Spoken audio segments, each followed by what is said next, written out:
Hello' friends, Bablu Bora মই নতুন ব্লগলৈ আপোনালোকক স্বাগতম। চাওক, এটা কি ধুনীয়া পৰিৱেশত আজি আহিছোঁ। এটা বহুত গহীন পৰিৱেশ, বহুত ধুনীয়া পৰিৱেশ। আমাৰ গুৱাহাটীৰ নিচেই কাষৰতে, সোণাপুৰৰ ওচৰতে আপোনাৰ ইয়াতে science city, Guwahati science city ইয়াতে বনিব। কলকাতা ৱেষ্ট বেংগলত যোনখন আছে তাত থাকি এখন আপগ্ৰেডেড হ'ব।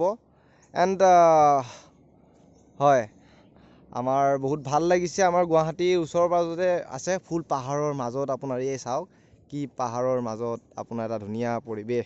আৰু লগতে আছে মোৰ অফ ৰোডিং কৰিব অহা মোৰ নতুন এক্সপালছ 200, হিৰো এক্সপালছ 200।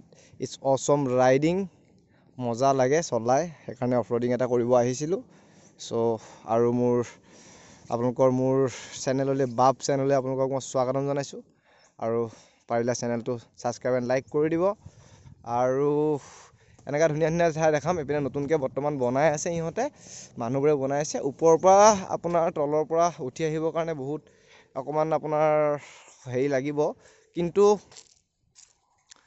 কিন্তু জেগাখিনি বহুত ধুনীয়া। আৰু ইয়াত তলৰ পৰা এনেকৈ আপুনি উঠি আহিব পাৰিব মজাকৈ। It's nice place.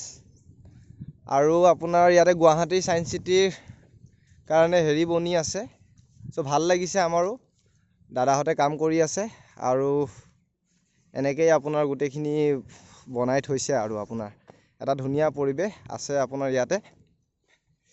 ধন্যবাদ। আৰু সৰু সৰু ভিডিঅ' লৈ আহি থাকিম আপোনালোকৰ ওচৰলৈ। ধন্যবাদ।